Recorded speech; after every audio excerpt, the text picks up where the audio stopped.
Hi, I'm Karoline Angeles, and I am on a mission.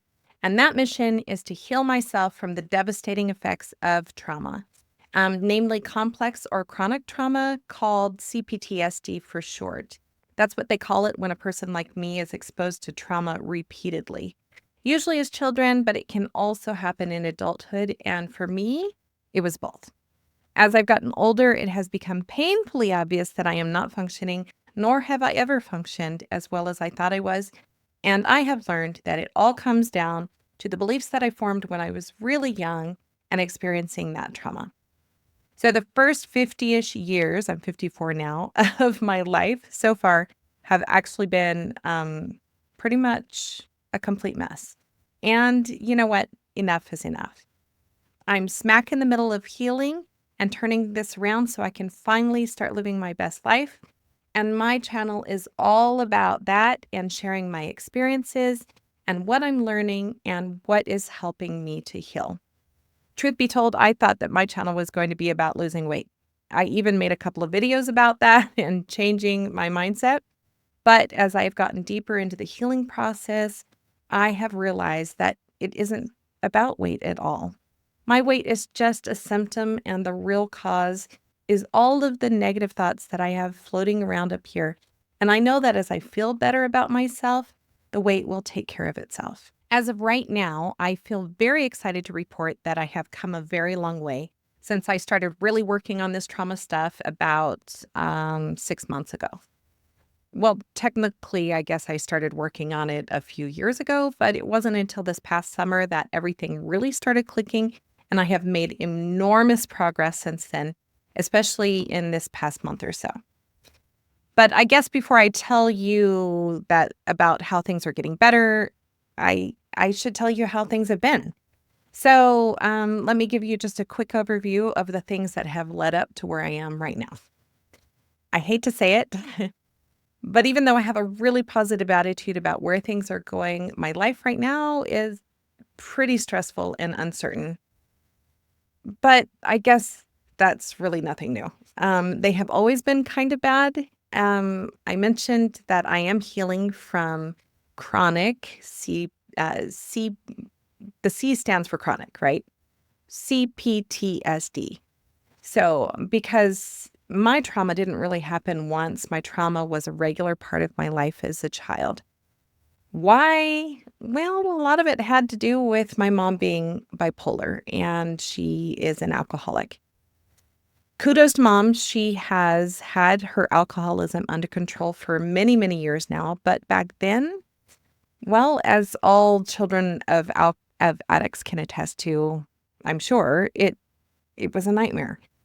As a family, we also moved constantly, meaning that in our younger years, we averaged 3 elementary schools a year, which also caused quite a bit of instability and trauma for me. And to top those two stressful situations off, I also was sexually abused as a small child. If I didn't tell you anything more than those 3 things, I think that you can see where I have substantial baggage to deal with. The thing is that I thought I was dealing with it all. I just got to stop for a second. And I've got to tell you that reporting this stuff out loud is really just bugging me. It feels like I'm just telling you the sub story about how bad life was, like you should pity me or something. And I just don't want to feel like that. Life is not, and it was not all bad. Yes, there was crap. There was a lot of crap, but there was also a lot of good too. So let me tell you some of the good so I can feel better. I mean, I have worked really, really hard to ditch victim mentality, and I don't want to feel like I've walked right back into that just now. Okay, so the good. My parents took care of us. We never, ever went without. More good? My parents joined a church when we were really young, and that church provided us with much needed stability and consistency that we didn't have at home.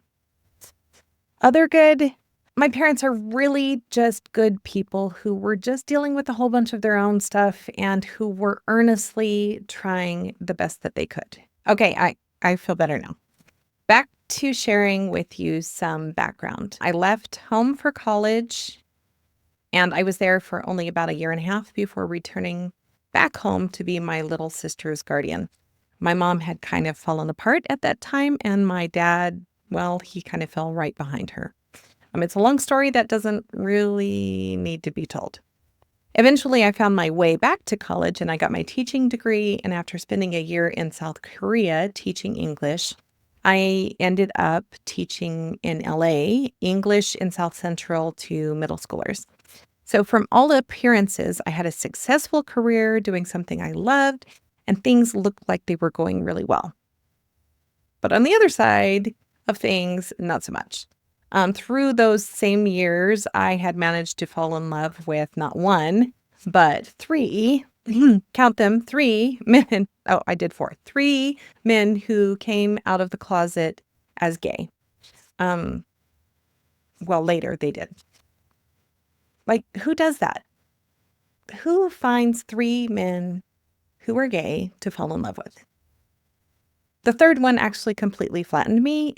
I was so very much in love with him, which, now I understand was not so much love as it was obsession, and not really with him, but with the idea of being loved. Anyway, I was so in love with him that I completely fell apart when that didn't work.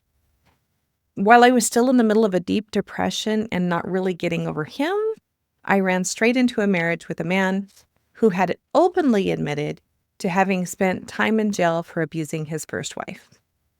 Yeah, I did that.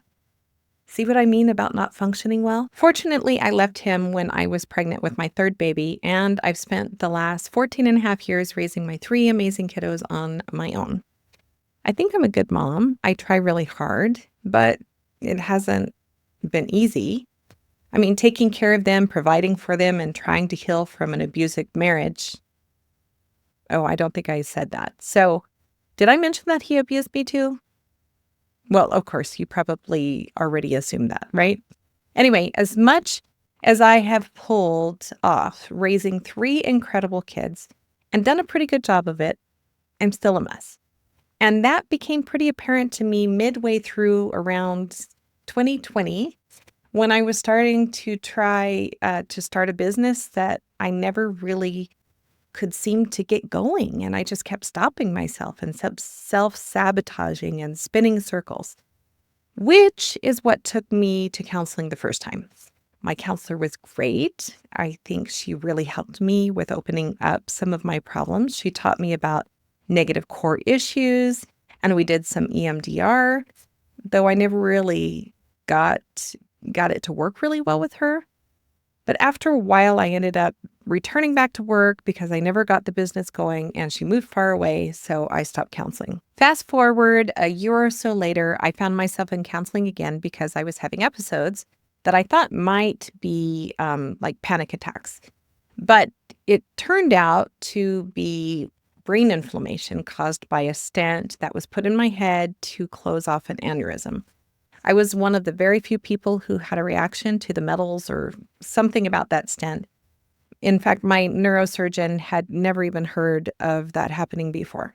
So anyway, I had only one or two appointments with that counselor before I landed in the hospital for a week with massive brain inflammation that, almost killed me. It's a good thing that I had already started seeing the counselor, though, because I really needed his help and his support navigating that first year after leaving the hospital.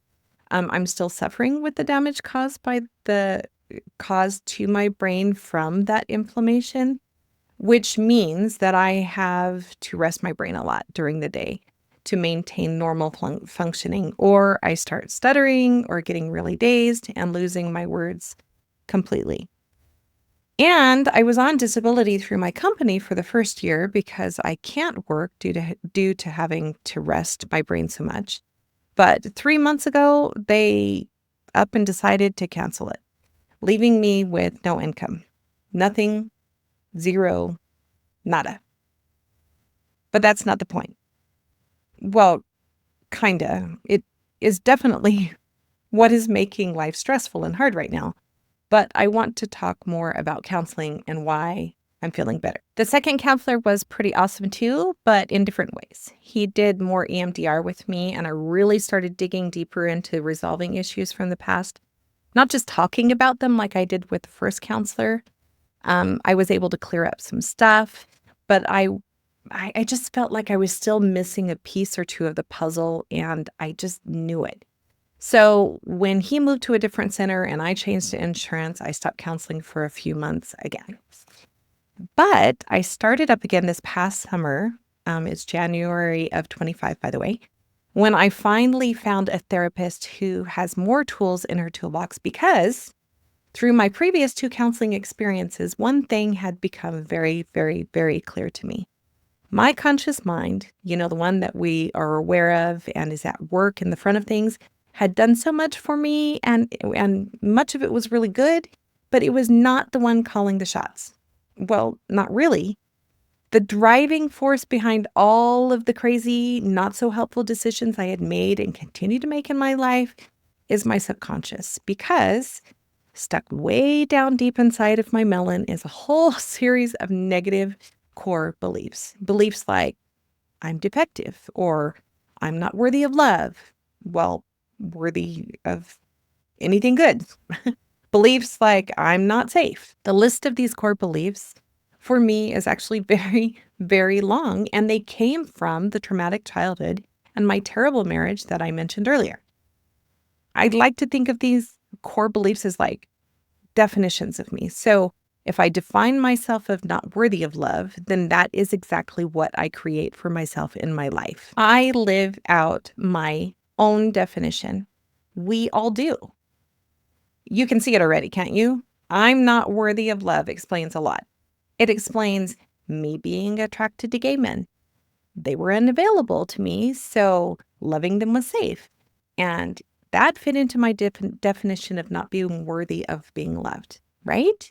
It also explains how I could allow myself to somehow ignore all of the glaringly obvious red flags that my ex was holding right up for me in front of my face and walk straight into a marriage with him. How about the belief that I'm not safe?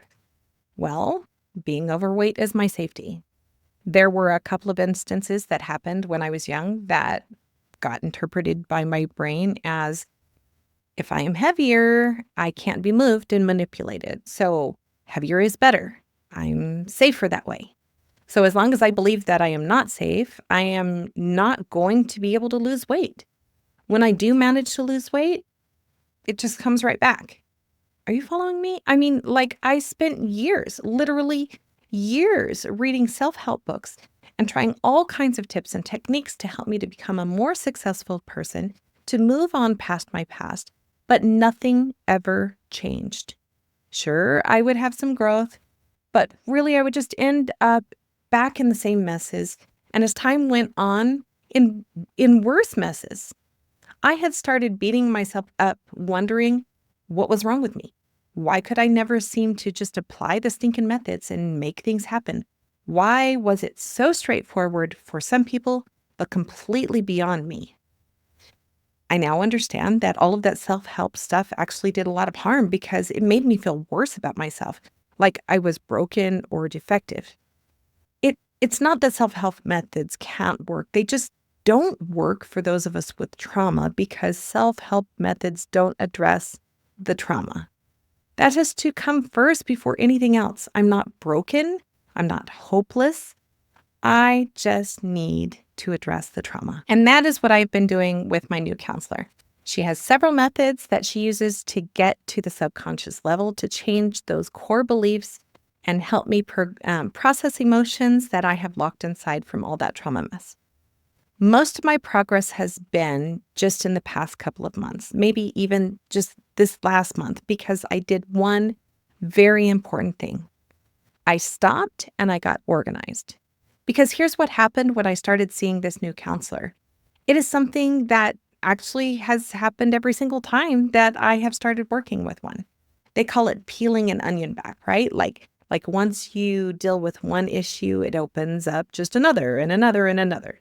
But for me, it's not really like that. It's more like opening Pandora's box. I think I could handle one layer at a time maybe, but when I start working on all of this mess, the floodgates seem to be thrown wide open, and I find myself reeling with so much trauma and so many core beliefs coming at me from all directions, and I get lost in the mess and I start to feel overwhelmed, and like I'm never going to get out. I was getting really overwhelmed again a couple of months ago. I was making progress with healing and some stuff, but all the other stuff was pressing down on me so much that I just felt like I couldn't breathe. And I knew that this was not going to end well. So I decided to nail it down and get it under control. I sat down, and what I did was I created a way to explore what negative core beliefs I have hanging out there. And I did this by making a little packet of worksheets. And on that, I wrote all of the stuff going on in my life and drew out the negative beliefs that could be causing them. Then I made a master list of all those negative core beliefs, and I have started working on them one at a time. One at a time. If other negative beliefs pop up while I'm working on something, that's okay.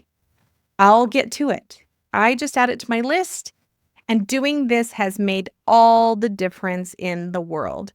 I feel calmer. I feel like I have a plan. I feel like I'm accomplishing something.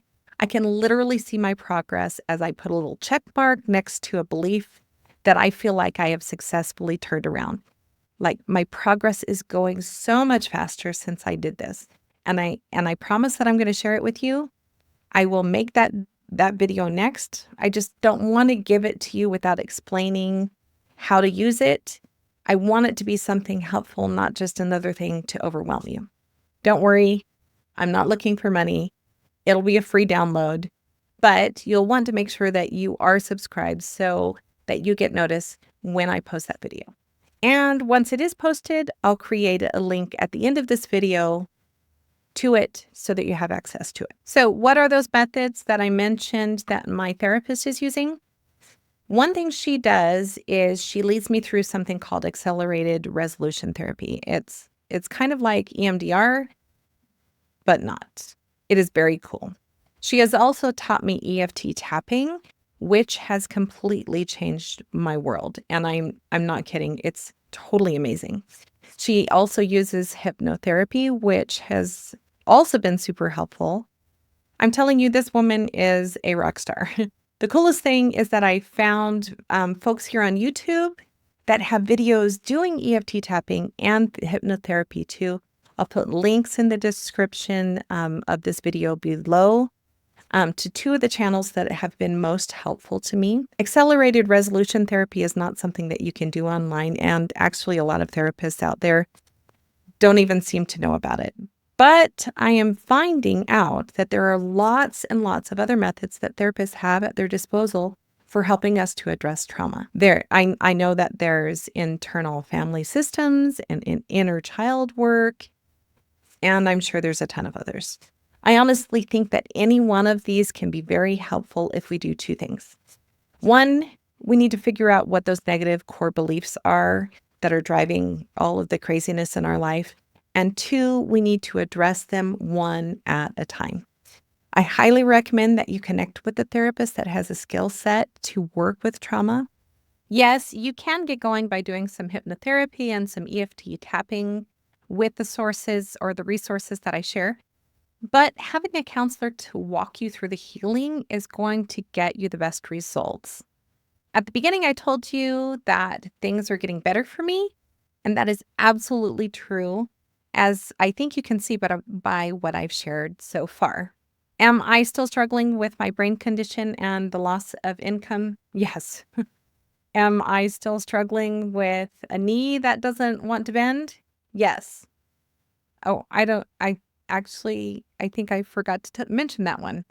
I need a knee replacement, but I can't get one because I'm too big. And losing weight seems to be almost impossible for me over the past years because of, you guessed it, my core beliefs that are holding me back. I just feel stuck in my brain. Anyway, there are things in my life that are still hard, but I have more hope than I have ever had because of some of the improvements I've seen in myself over the past few months, especially in the last 2 months. Like, I'm learning how to regulate my emotions. I had no idea that the cause of my constant irritability and my emotional outbreaks was I can't say the word, dysregulation of my nervous system. And that was caused by my CPTSD. CPTSD. Why? See, I told you I have brain damage. But now I know, and I'm learning how to regulate my nervous system again. I'm uncovering lots of layers of core beliefs and I'm fixing them. I'm learning how to get in touch with my body and to release pent up emotions. I'm learning how to let go of those emotions and let them flow through me and out of me, a process that is so much faster than I thought it would be. And it's so, oh my gosh, it's liberating and it's so uplifting. I'm learning how to reprogram my mindset and change how I see myself and the world around me. So, what does all this translate into? It means that I am a calmer and more rational person. It means that I don't take things so personally. It means that I'm moving forward with a new business to provide for my family without holding myself back and getting stuck in fear like I was before. It means that my relationship with my kiddos is getting even better than it was before. And it just means that I am just happier and I have more hope and I have more excitement for life than I have had in a really long time. Like maybe ever. To be honest, it's been a lot. This healing process has been a hard road and it's taken me years to get here. But I am so, so very glad. I'm glad for me and I'm glad for you because that's why I'm here talking to you today. I am hoping that through my sharing, you will know that you aren't alone. You and I can find the relief and the help that we're searching for. I'm hoping that I can make the path a little straighter and a little faster toward healing for you than it has been for me. So I will be sharing tons of experiences with you, and I'll be sharing what I've learned from those experiences. And I will also be sharing the resources and the learning that I found. And I'll be sharing my progress through my healing journey with you because I'm really expecting some exciting new changes coming up for me soon. I've already seen so many benefits in doing this work, so I know that it's just going to get better and better. I'm glad you're here. I look forward to spending some more time with you. Once again, make sure that you are subscribed and get notifications for when I post because I've got a whole lot of goodness planned and coming your way. Take care of yourself, and I'll see you soon.